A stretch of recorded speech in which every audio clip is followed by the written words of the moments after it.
Parlamentit Gjerman. Pra nuk mund t'i japi. Nuk mund t'i japi pa Ka qenë një bllof i madh ajo. Jo, nuk është bllof i madh, më le ta sqaroj pra. Pa miratimin e Parlamentit Gjerman nuk mund t'i japi raketat Taurus dhe e dyta nuk mund t'i japin këto raketa edhe pa miratimin e Shtetit Bashkuar të Amerikës, për arsye se komponentët kryesorë të këtyre raketave, komponentët e drejtimit satelitor, komponentët e përcaktimit në fazën finale të objektivit, për cilin ato janë programuar për të goditur, janë komponent që prodhohen nga Shtetet Bashkuar të Amerikës dhe sipas marrëveshjeve ndërkombëtare për dhënien e armatimeve, çdo shtet i cili ka pjesë komponent në një armatim, në një municion ushtarak, është detyruar të japi dhe je detyruar të marrësh lejen atij shtetin në rast se ti do ta çosh për eksport, pra do ta eksportosh atë raketë. Dhe njëjta gjë. Po çfarë po bëhet?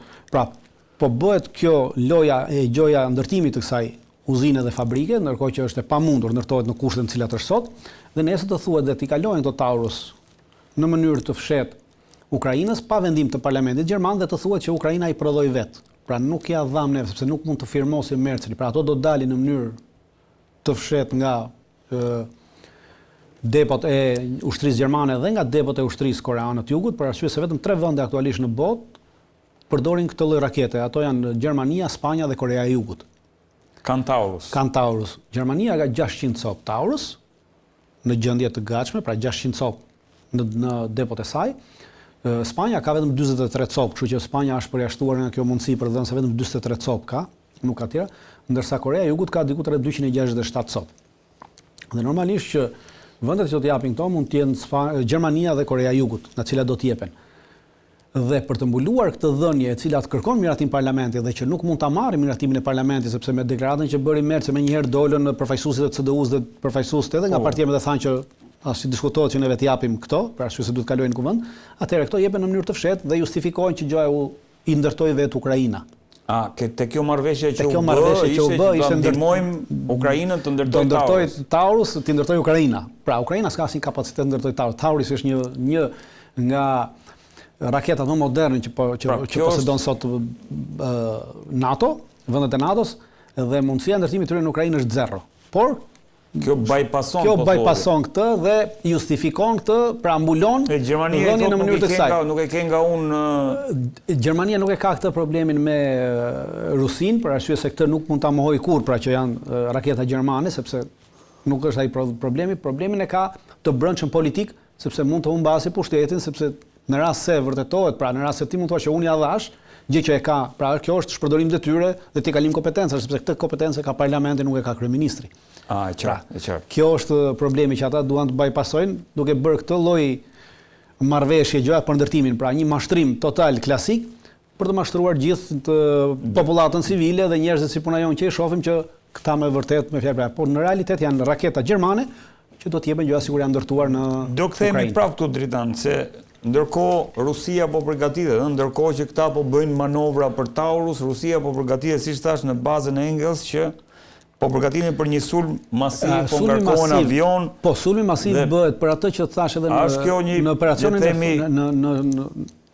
në misionin e fundit bashkë, unë thash që goditjet strategjike në thellësi. Pra, pse po bëhet? Po bëhet për të goditur të gjitha objektivat strategjike në thellësi dhe në objektin si objektive strategjike janë edhe mbrojtja kundërore e Ukrainës, duke shkatërruar dhe demilitarizuar totalisht mbrojtjen kundërore të Ukrainës dhe sidomos sistemet e radarëve që ka Ukraina, për arsye se ky është një objekt strategjik i madh, në momentin që bën të gjë të tillë, atëherë avionët rus të patrullimit dhe avionët rus Su-57, dhe avionët rus Su-35, të cilët kanë radar, të cilat kapin emetimin e valve të çdo lloj rakete, emetimin e valve të çdo radari, emetimin e valve të çdo kabine drejtimi që folën pak më parë, duhet të jenë sa më afër territorit të Ukrainës dhe duhet të jenë mundësisht brenda territorit të Ukrainës. Aktualisht këto lloj avion po përdoren jashtë territorit të Ukrainës, në kufit shtetëror të Ukrainës. Për arsye se aty kanë garanci mbrojtje nga mbrojtja kundërore e Rusisë dhe mbrojtja kundërore e Ukrainës ka qenë më efektive dhe nuk i ka lënë që të mund të sillen të lirshëm në territorin e Ukrainës.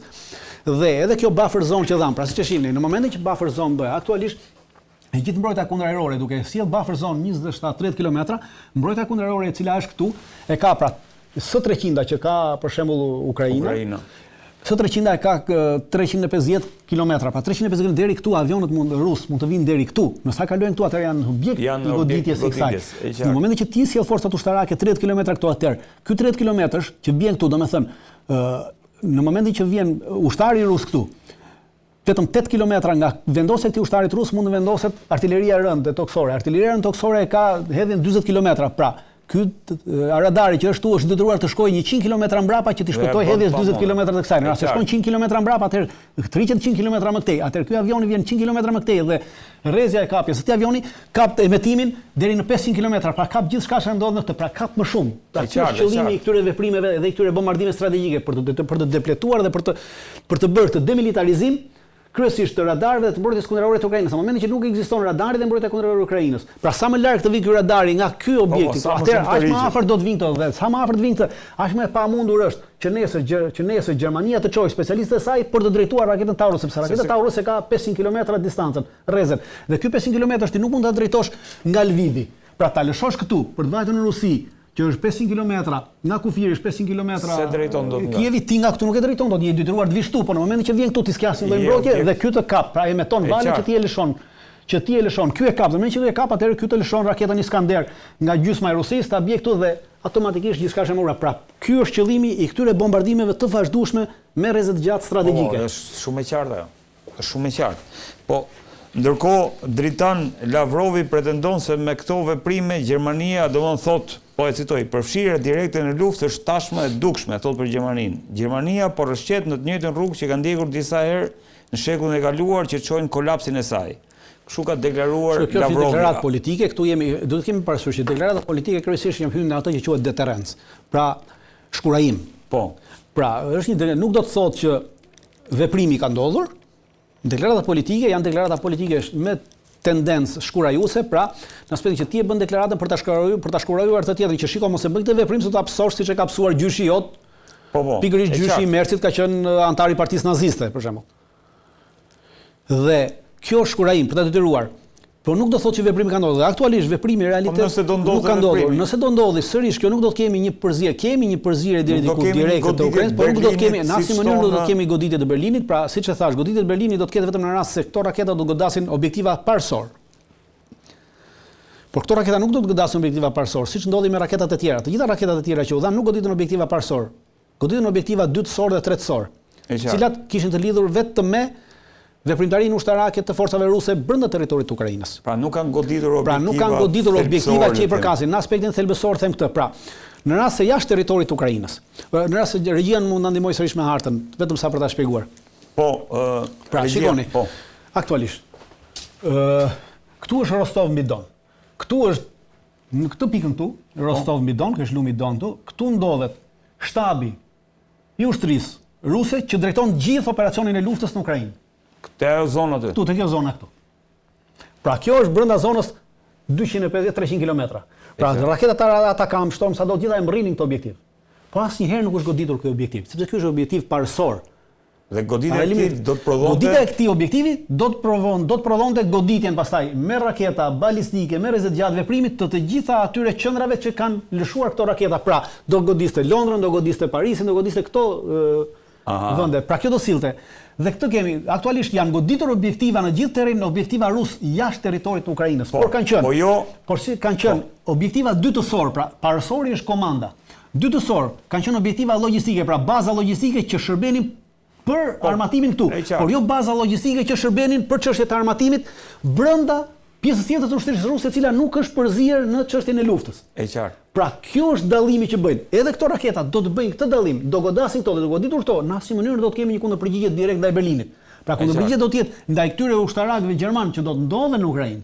Po jo ndaj Berlinit. Ndaj Berlinit do ndodhin në rast se këta do të sulmojnë bazën. Tu është baza më e rëndësishme e dritan? Shtabi i përgjithshëm i ushtrisë ruse ndodhet në Moskë. Po. Dhe tashmë shtabi i përgjithshëm i cili drejton e ka kaluar drejtimin e kësaj lufte, ka formuar për drejtimin e këtij operacioni special që e quajnë ose një shtab të veçantë në Rostov mbi Don. Dhe këtu është shtabi kryesor që drejton gjithë ofensivën në Ukrainë, gjithë luftën në Ukrainë. Normalisht nën varësi të shtabit përgjithshëm.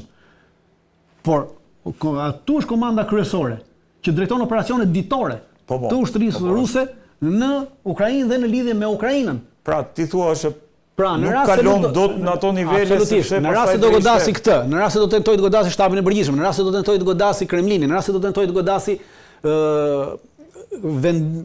vendstrehimin e raketave bërthamore ruse, automatisht ky është cënim Dhe këtu do kemi dhe këtu do kemi kundërpërgjigje të menjëhershme në vendin i cili ka dhënë raketën dhe e ka dirigjuar raketën.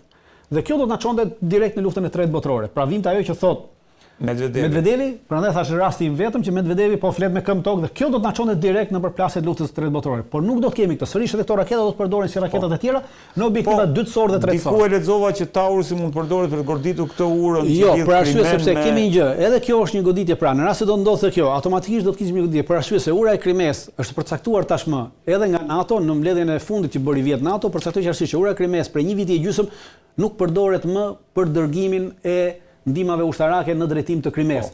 Është totalisht një objektiv civil dhe në rast se goditet një objektiv civil, atëherë kjo hym në aspektin që çdo shteti që e bën këtë është një sulm terrorist ndaj shtetit tjetër dhe kundërpërgjigja do të ishte e njëjtë sigurisht pra. Do të ishim në aspektin tjetër, sepse nuk përdoret më aktualisht, nuk përdoret më për arsye se para një viti e gjys Rusia ka përfunduar me ritme të shpejta ndërtimin e një hekurudhe nga Rostov-Midon, vjen në Donbas, në Mariupol edhe vjen deri në Krime. Pra e ka përfunduar hekurudhën.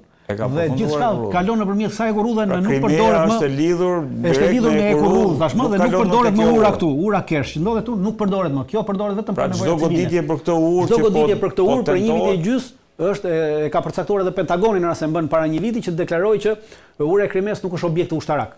S'është më objektiv ushtarak. Se për çdo goditje ndaj asaj është akt terrorist dhe pastaj për çdo akt terrorist pastaj veprohet sipas ligjeve dhe normave të tjera. Ndërkohë Dritan, ka ndodhur edhe diçka tjetër gjatë kësaj periudhe. 2 milion dokumente që trajtojnë gjithë programin bërthamor të Rusisë janë publikuar online. Sipas Der Spiegel, dokumentet përmbajnë dhëna për impjantet, vendodhjet, gradat e armëve, projektet, dobësitë etj. Çfarë po ndodh? Unë nuk i besoj kësaj. Për një arsye, quaj një operacion mashtrimi total dhe operacione të tilla ndodhin. Të tilla operacione për të mashtruar dhe për të dhënë idenë se ti mund godasësh në një objektiv. Pra, ti jep idenë se kjo raketa nesër ti mund ta përdorësh dhe si kjo lëshohet dhe këto të dhëna dalin pasi miratohet dhënia e Taurusëve.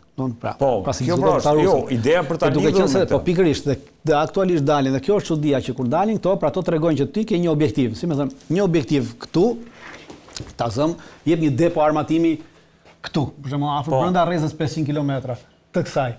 Dhe këto ti jep dobësi të kësaj.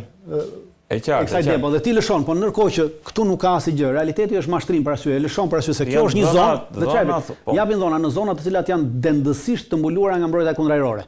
Dhe në moment që ti e lëshon raketën këtu, kjo është mbuluar dhe interceptohet dhe rrëzohet.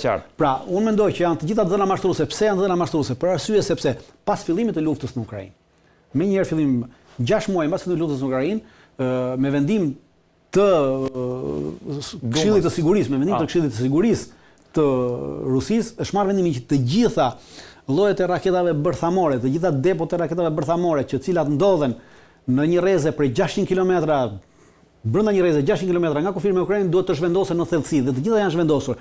Edhe një depo që ndodhej pra, nëse mani më në rastin e Belgorodit kur sulmuan para 2 vjetësh ukrainasit, sulmuan për të mbritur atë depo e cila pretendoi që kishte armë bërthamore, ndërkohë që rezultoi që nuk kishte sepse ato ishin lëvizur brenda 6 muajve, pasi ky është vendimi ideal për tyre dhe është lëvizur, pra çdo gjë është larguar 600 kilometra, çdo gjë që ishte 600 kilometra nga kufiri është larguar. Kështu që i bie që çfarë do lloj që jepet në këtë aspekt nuk ka asnjë lloj vere dhe unë mendoj që është pjesë e një mashtrimi asaj luftës dezinformacioni që ndodh në të tilla raste për të dëruar ty të lëshosh raketa atje ku ata e kanë më të mbuluar me dënësi më të mbuluar të mbrojtjen kundërajrore. Ndërkohë, Dritan, do ta lë këtë lajmin për Serbinë në fund, në fakt, diskutimit për Ukrainën. Si e shikon dialogun Rusi-Ukrainë që pak a shumë Trump i tha në 2 qershor do të jetë takimi i radhës. Do të kemi gjë parasysh që ky dialog, pra në rast se do ta quajmë dialogun, do ta quajmë një palët po flasim me njëra tjetrën dhe ky komunikim mes palëve ka vazhduar edhe gjatë kësaj kohe që neve jemi duke folur këtu. Ukraina e ka konfirmuar që ministri i mbrojtjes i Ukrainës ka pasur disa telefonata me kryetarin e delegacionit rus ku kanë akorduar dorëzimin, pra shkëmbimin e robërve. Pra do me thënë që kanë një linjë direkte, pra, dhe kjo është interesante dhe çfarë duhet vënë re, pra, biseda ndërmjet tyre, siç e konfirmon edhe Ukraina dhe më pas e konfirmoi edhe Rusia, ka qenë e direkt telefonike, pra midis ministrit mbrojtjes të Ukrainës dhe drejtuesit të delegacionit rus. Pra, domethënë që këta nuk kanë ndërmjetësma. Pra i bien telefonit njëri tjetrit dhe kur ka një linjë direkte, komunikimi është i vazhdueshëm. Prandaj jemi në një komunikim të vazhdueshëm. Dhe kjo unë e shoh çdo komunikimi i vazhdueshëm midis palëve. Është një gjë e mirë që do t'i çojë palët nesër të arsyetojnë mbi kërkesat e tyre. Sepse me datë 2 qershor nuk do ndodhi asgjë tjetër për vetëm se palët do t'i paraqesin njëra tjetrës me shkrim kërkesat e tyre. Dhe këto kërkesa pastaj do fillojnë të analizohen, të shihen para shumë këtë. Por komunikimi do të vazhdojë dhe ka vazhduar. Pra kjo është gjë e mirë që komunikimin këta nuk e bëjnë më me ndërmjetës. Komunikimin e kanë direkt, drejt për drejt me telefon. Kjo është rëndësi e madhe në këtë aspekt. Tani Keith Kellogg është i dërguar i Trump për sa i përket, ka dhe një plan për një arritje në një paqe midis Rusisë dhe Ukrainës. Ai ka thënë se shqetësimet e Rusisë për zgjerimin lindor të NATO-s janë të vlefshme dhe se Shtetet e Bashkuara janë të gatshme të diskutojnë me Putinin për kërkesat e tij për të ndaluar zgjerimin e NATO-s në lindje. Dhe kjo është një nga çështjet që Rusia po ngre. Nuk ka të bëjë vetëm me Ukrainën, ata po flasin edhe për Gjeorgjinë, për Moldavinë dhe sigurisht për Ukrainën nuk diskutohet kjo. Si e shikon këtë, le të themi, këtë qasje të re që po e dëgjojmë për herë të parë, pra nga Ukraina kemi kaluar te Gjeorgjia dhe me që jemi sot ishte arrestuar i kryetari i opozitës në Gjeorgji dhe Moldavia, për cilin kemi folur. Nuk është një qasje e re, por kjo dalje publike tashmë në këtë tregon që deklaratat publike të Trumpit ndaj Rusisë janë show. Pra ato deklaratat që ka bërë, është totalisht një show i pastër. Deklarata politike që... Janë deklarata politike show për të përdorur, për të mbuluar gjithçka tjetër, për të mbuluar këtë lloj gjë që po flasim. Rusia prej ditës parë nuk ka hequr dorë nga çështja e rregullimit të sigurisë. Pra ka diskutuar dhe kjo është përcaktuar edhe në mbledhjen e parë dhe të vetme që kanë bërë amerikanët me rusët në Arabi Saudite. Ajo që kemi folur, po. Është pjesë e kësaj. Arkitektura e re e sigurisë.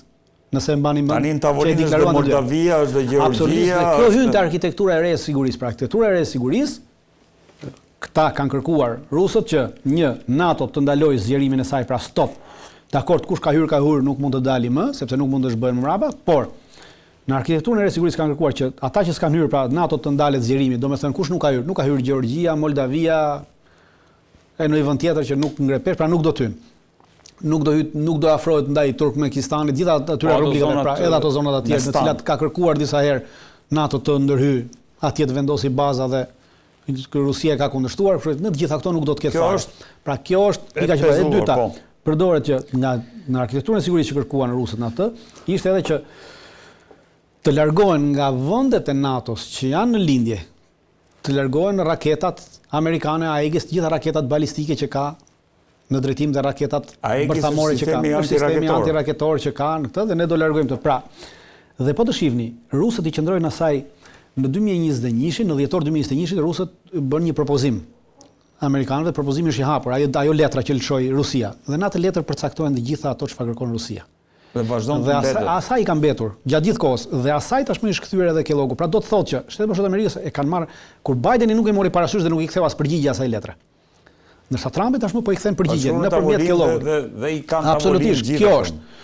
Pra, jemi në këtë sfidë dhe kjo tregon që çfarëdo lloj deklarate ka bërë Trumpi në raport me Rusinë, në raport me Putinin, pra deklarata që ne i kemi marrë apo bon nesër do plasi luftë. Dhe çfarëdo deklarate që do bëjë edhe këtej mbrapa. Merren thjesht një show politik. Pra, deklarata e Kelloggut tashmë tregon qartësisht që ata e kanë marrë seriozisht kërkesën e Rusisë dhe e kanë pranuar. Tregon shinat ku po ecën kjo. Dhe përcaktoi qartësisht, pra Ukraina, Gjeorgjia, Moldavia, gjithë ato vende nuk do të kenë nesër asnjë qasje NATO. NATO do ta ndërpresi zgjerimin e saj dhe do mbetet tuku është. Pra gjithçka do mbetet një gjë tjetër dhe këto do jenë një zonë neutrale ndërmjet tyre të dyjave. Dhe në këtë aspekt amerikanët kanë filluar edhe tërheqjen e raketave, pra kanë vendosur që raketat bërthamore që kanë këtu do t'i çojnë në Angli, në rast se keni. Jo, këtë se kam dëgjuar. Po, kanë vendosur që t'i çojnë në Angli raketat bërthamore që kanë një pjesë tyre që kanë në Evropë. t'i vendosin në Angli dhe kanë vendosur edhe tërheqjen e trupave amerikane, pra zvoglimin e sasisë së trupave amerikane në lindjen e Evropës. Kjo është në kuadër të kësaj, në kuadër të kësaj arkitekturës së re. Absolutisht. Dritan, ajo lajmi që bëri përshtypje dje dhe këtë do doja të ndaja me ty sigurisht, është që inteligjenca jashtme ruse ka zbuluar që Serbia është një nga furnizuesit më të mëdhenj municionit për Ukrainën. Megjithëse pretendon neutralitet, presidenti serb Vučić po armatos masivisht Ukrainën. Serbia ka furnizuar Ukrainës mbi 100.000 predha artillerie dhe 1 milion fishek për armë të vogla sipas shërbimit sekret rus. Si e komenton këtë situatë? Është një luftë politike, një goditje politike që Rusia po jep tashmë Putinin, po jep Vučićit, për arsye se e ka parë që Vučići ka munduar të lozi me dy porta, pra të lozi edhe me portën e Rusisë dhe ta përdori Rusin vetëm për nevojat e veta, atë që kam thënë unë, kam thënë gjithnjë dhe vazhdoj ta them. Serbia e ka përdorur Rusin për nevojat e veta politike karshi Bashkimit Evropian. Si presion. Totalisht si presion. Dhe tashmë rusët e panë qartësisht që këtë gjë është duke tentuar të bëjë aktualisht edhe Vučići për të mbajtur pushtetin e vet. Por ky pushtet i tij filloi rënimin dhe filloi mosbesimin në Rusi me dy vendime. Vendimi i parë ishte nën presionin e administratës amerikane që hoqi kompaninë ruse të gazit, pra i hoqi asaj të drejtën Gazpromin, e hoqi e largoi në Mars, ishte një vendim, dhe e dyta ishte largimi i Aleksandr Vulin, i cili ishte zëvendës kryeministër, por ishte njeriu kryesor i Rusisë në Beograd, për arsye sepse ai ka edhe në shtetësi ruse. Aleksandr Vulin. Aleksandr ka marrë vjet në shtetësinë ruse. Dhe është njeriu kryesor. Pra, largimi i këtyre janë bërë në kuadër të asaj që Vučići po përdor për të afruar me Bashkimin Evropian, për të marrë fondët nga Bashkimi Evropian dhe gjithçka tjetër nga Bashkimi Evropian. Dhe ka ndërpresh çdo lloj gjë, edhe marrjen e gazit e ka ndërprerë, nuk merr më gaz nga Rusia tashmë. E merr nga Bashkimi Evropian, një gaz që vjen nga Hungaria, vjen në Kroaci dhe e merr këtej. Kjo është një goditje po. Gjithë këtë është një goditje politike që Rusia po jep dhe po e nxjerr sikur e zbuloi sot. Para një viti e gjysmë, në luftimet që ndodhin në Donbas, rusët zun predha artillerie të prodhimit serb. Zun një depo me predha artillerie të prodhimit serb. Dhe që atëherë do të thua kjo punë. Pra nuk është se e ka bërë sot, e ka bërë që nga fillimi i luftës. A do ketë pasoja Serbia për këtë? Pasojat e Serbisë janë pasoja politike dhe kjo pasojë politike është totalisht në favorin tonë si shqiptar. Sepse ajo deklarata e SVR-s ruse i përcakton që në kohët më të vështira që keni pasur neve ju kemi ndihmuar. Dhe ata fillojnë edhe i përmendin kohën që nga koha e luftës me Turqinë, pra që nga ju çliruam thon nga pushtimi otoman, ju çliruam nga pushtimi fashist, ju ndihmuam një dhe në fund fare i përmend edhe Kosovën. Dhe mos harroni thotë edhe Kosovën. Kjo është Pra, nga gjithë ato ja kanë dhënë Kosovën fund. Pra mos harroni që u ndihmuam edhe për Kosovën. Realiteti është që ata për Kosovën nuk ndihmuan asgjë. Sepse ishte vendimarrja e Rusisë e cila i la dorë lirë NATO-s për të nuk kundërshtoi bombardimin e NATO-s në Beograd. Serbisë, po të kishte kundërshtuar nuk do ndodhte dot. Pra, por ja përmendin sot Kosovën. Për treguar që çështja e Kosovës nuk është mbyllur. Pra ne juve veproni kundër nesh, ne politikisht heqim dorë dhe e lëm çështjen e Kosovës ta mbyllin këta si duan dhe neve. Këshill të sigurimit. Absolutisht, ne s'na keni më.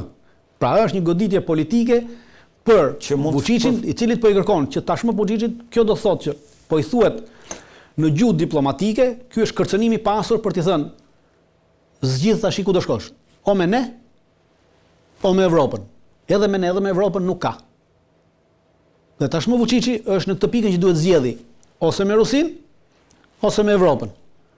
Ose me Rusin me Kosovën, ose me Europën pa Kosovën. Nuk do të thotë, me Europën nuk do të thotë kjo, se me Rusin me Kosovën, se pavarësisht asaj, Kosova mund të jetë në një bisedë më të madhe me Shtetet e Bashkuara të Amerikës, pra nuk është kjo. Por, ose me Rusin, ose me Evropën. Në të dyja këto rastet, Vučićit i luan posti. I luan posti? Absolutisht i luan posti. Në të dyja, sepse ka brenda qeverisë të Vučićit dhe brenda shtetit serb aktualisht, edhe në shoqërinë serbe, ka një zë i cili është pro-europian. Ka edhe një zë që është anti-europian. Janë dy rryma të forta. Pra në këtë rrymë tashmë në mes duhet të zgjedhë se çfarë të bëj. Unë uroj që Vučići të zgjedhë Bashkimin Evropian, sepse kjo do ta shkëputëse totalisht nga Rusia dhe në këtë moment Rusia nuk do ta kishte më në asnjë farë mënyre, pra ashtu siç më duhet të keni një shifni për shembull. Në fillimet e veta, deri para një viti, në fjalorin politik të Rusisë përmendej Ukraina si një shtet vëlla, Ukraina si popull vëlla. Tashmë për një vit ata nuk përmenden më. Pra e kanë fshirë, ka filluar kjo armiqësia dhe ata nuk e llogarisin më Ukrainën si pjesë të vëllazërisë tyre. Pavarësisht se janë një gjak, një etni. Një etni, janë sllav. E njëjta gjë po ndodh edhe me Rusin. Pra po ndodh edhe me Serbinë. Serbia deri më sot i quajnë popull vëlla edhe Rusia kështu i ka quajtur, popull vëlla. Dhe çfarë bën? Përcakton qartësisht në këtë deklaratën e tyre, thotë që marrëdhëniet ndërmjet popullit mbeten të njëjta, ndërmjet popujve tonë. E përcakton është e shkruar, marrëdhëniet ndërmjet popullit mbeten të njëjta, pra ne popullin e konsiderojmë vëlla, po juve si politikan nuk ju konsiderojmë vëllezër. Pra në këtë moment dhe çdo rrugë që do ndjekë politika serbe tashmë, e cila shkon në karjet kundër me politikën ruse, është në favorin e shqiptarëve për zgjidhjen e problemit të Kosovës. E qartë. Dhe i vetmi problem që kemi është çështja evropiane, pra sepse në këtë aspekt Vučići do t'i bëjë shumë koncesione Evropës, dhe duke i bërë koncesione Evropës, do t'i kërkojë të vetëm një gjë, çështjen e Kosovës. Dhe Evropa nuk ka qenë asnjëherë me shqiptarët. Prandaj neve shqiptarët duhet të ngutemi në këtë moment dhe të kapim për xhaketë, si puna e fëmijës, se kemi ai fëmia i vogël që kemi fëmia i vogël, e kap babain kur do t'i blesh në një gjë të ëmbël, do t'i blesh në një çokoladë, në një gjë, e kap për xhaketën dhe nuk e lshon. Amani thotë i kapet për këmbë. I kapet për këmbë, me këmbë duar dhe kap për xhaketë dhe i thotë aman blema. Është koha që shqiptarët t'ia bëjnë këtë Shtetet Bashkuara të Amerikës, pra ti kapemi për xhaketë Shtetet Bashkuara të Amerikës dhe ti themi zgjidhjen e këtij problemi sepse Rusia është momenti më i dur dhe historik, momenti më i volitshëm tashmë ku Rusia po e shpreh publikisht mos për krajin e saj të Serbisë, edhe për çështjen e Kosovës, sepse e ka përcaktuar dhe thotë edhe për Kosovën. Pra kur e cek Kosovën, domethënë ata po ja bëjnë të qartë atij. Dhe në këtë moment neve duhet ta shfrytëzojmë. Pra kjo është ajo që them unë që duhet të jetë kjo largpamësia diplomatike dhe politike e shqiptarëve. Në rast se neve humbasim edhe këtë shans, atëherë ne do të humbasim shumë. Do na duhet 100 vjet tjera të presim. Në rast se do të ekzistojmë më. Kjo po që sepse jemi sepse jemi drejt shbërjes si kom. Prapë jemi drejt shbërjes. Në këto qeverisje, sidomos në këtë qeverisjen e fundit fashiste të këtij duçes të ri e dramës, populli po ikën në masivisht.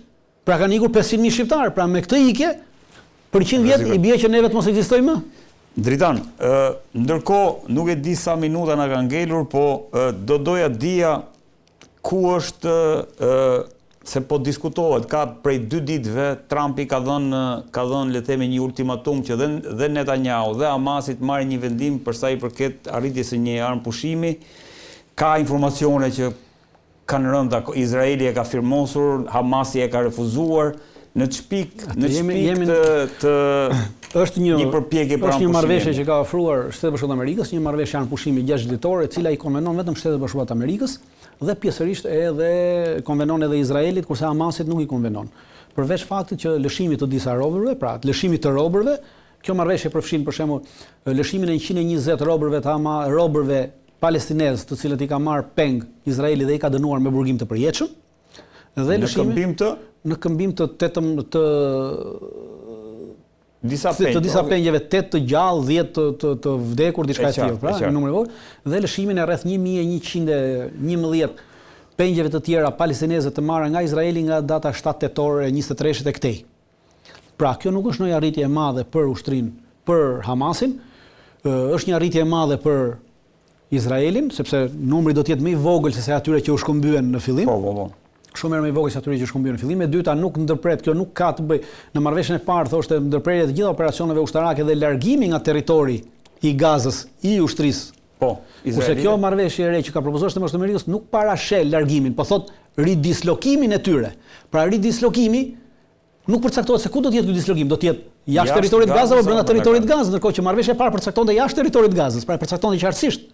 E qartë. E dyta thotë që në marrëveshjen e parë përcaktoi që Izraeli nuk do të bënte asnjë lloj gjë për gjatë gjithë këtij armpushimi, nuk do të fluturonte asnjë avion, asnjë helikopter, asnjë dron izraelit mbi territorin e Gazës.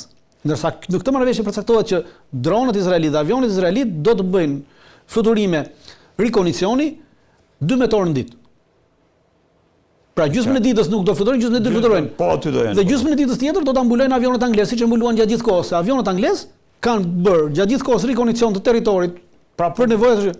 Pra do rishihet gjëja, nuk do kemi. Hamasi nuk ka asnjë lloj leverdie dhe nuk ka asnjë leverdie dhe thotë që do të lejohet futja e kamionëve të gazës, kamionëve të ushqimeve, ndihma humanitare në ato pika në të cilat tashmë ekzistojnë.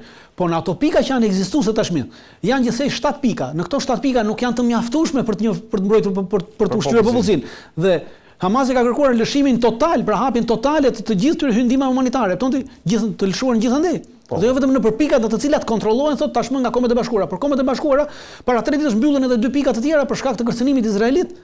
Është qartë. Pra domethënë që